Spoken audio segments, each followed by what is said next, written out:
Are you feeling like you're carrying more than you should? Maybe life has hit you with so much that you're wondering if true healing is even possible. Today, we're going to talk about how healing, whether emotional, spiritual, or physical, is a journey, not a destination. If you've been trying to push through pain or trauma without seeing progress, this message is for you. We're diving deep into how to experience healing in every area of life and why it's essential to address the wounds that often go unnoticed. Stick around because you don't want to miss these insights. Healing is more than just recovering from a physical ailment. It's about restoring the parts of our lives that have been weighed down by trauma, hurt, or unmet expectations. Often, these wounds go unnoticed because we're used to pushing through, focusing on survival rather than thriving. But when we ignore these areas, they eventually catch up to us. The Bible tells us to lay aside every weight and the sin that easily entangles us. Hebrews 12:1. Many of these weights are unaddressed emotional and spiritual damage that God wants to heal. Whether it's from a broken relationship, personal failure, or ongoing struggles, healing is not only possible, it's necessary for moving forward in faith. The good news is that healing isn't something we have to figure out on our own. We are invited to partner with God, who works in us to mend what's been damaged and to lead us into freedom. So, how do we begin this journey?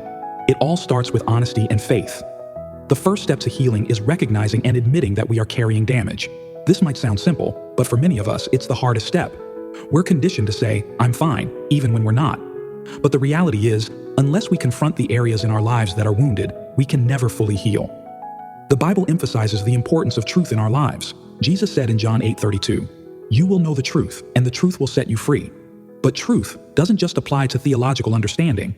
It applies to how we view ourselves and our circumstances. Sometimes the hardest truth to face is the pain we've buried deep inside.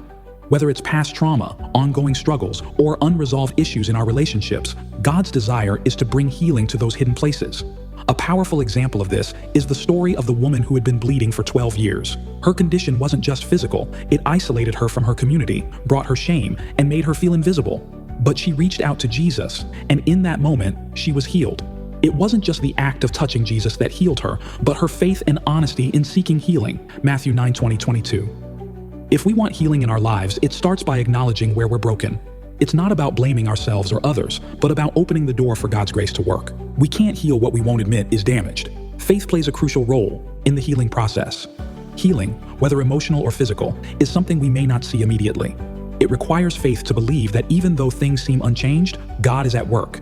Hebrews 11:1 tells us that faith is the substance of things hoped for, the evidence of things not seen. Think about the story of the blind man in John 9. Jesus spat on the ground, made mud, and put it on the man's eyes, telling him to go wash in the pool of Siloam. The man had to take steps in faith before he saw his healing.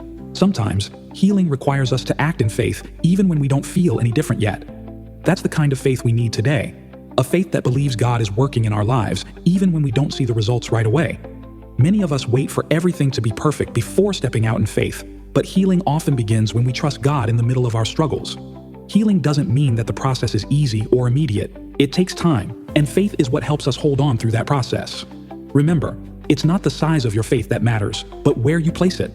When we place our faith in God's power and grace, we allow healing to begin, no matter how impossible it seems. It's one thing to know that God can heal us, but it's another to walk that out, especially when faced with obstacles. Doubt, fear, and unforgiveness are some of the biggest barriers to experiencing healing. These can hold us back from receiving what God wants to do in our lives. Doubt tells us that healing is out of reach, that it's too late for us, or that we've made too many mistakes. But the Bible tells us in James 1:6, "When you ask, you must believe and not doubt, because the one who doubts is like a wave of the sea, blown and tossed by the wind." Doubt robs us of the confidence we need to walk in healing. Unforgiveness is another major obstacle. Holding on to past hurts and bitterness is like carrying a heavy burden that keeps us stuck in the past. Forgiving those who have hurt us isn't easy, but it's necessary for healing. Ephesians 4:32 urges us to forgive each other, just as in Christ God forgave you. When we release others from their offenses, we free ourselves to experience peace and healing. Fear also keeps us from moving forward. We fear that if we open up old wounds, they'll never heal. But the Bible says in 2 Timothy 1:7, "For God has not given us a spirit of fear, but of power, love, and a sound mind." Fear is an illusion that tries to keep us from stepping into the healing that God offers. When we confront our fears, we allow God to work in us more powerfully than ever before. One of the most overlooked aspects of healing is community. Healing isn't something we are meant to do alone. In fact, the Bible encourages us to bear one another's burdens, Galatians 6:2. There is immense power in having people who will walk with us on our healing journey. James 5:16 reminds us, "Confess your sins to each other and pray for each other so that you may be healed." Healing comes when we share our struggles with trusted people who can support us in prayer and accountability. This isn't about airing our dirty laundry to everyone we meet, but about being vulnerable with those we trust. The beauty of healing in community is that we don't have to carry our pain alone. We can lean on others, share our struggles, and receive encouragement when we feel too weak to continue. The church is meant to be a place of healing, a community where we can be real about our pain and find the support we need to keep moving forward. So far, we've covered a lot of ground: honesty, faith, overcoming obstacles, and the importance of community. But let's recap the key point. Healing begins with truth. It's about acknowledging where we are, trusting God to do the work, and not allowing fear, doubt, or unforgiveness to keep us from receiving that healing. Whether you're dealing with emotional scars, spiritual wounds, or physical pain, God's grace is sufficient. The Bible promises us in Philippians 1:6, "He who began a good work in you will carry it on to completion." Healing is a process, and while it may take time, God is faithful to bring us through it. The key is to stay open to the process and remain connected to others who can support us. Healing is not just for a select few, it's for everyone. The Bible tells us that God is near to the brokenhearted and saves those who are crushed in spirit, Psalm 34:18. Wherever you find yourself today, God is willing and able to meet you there.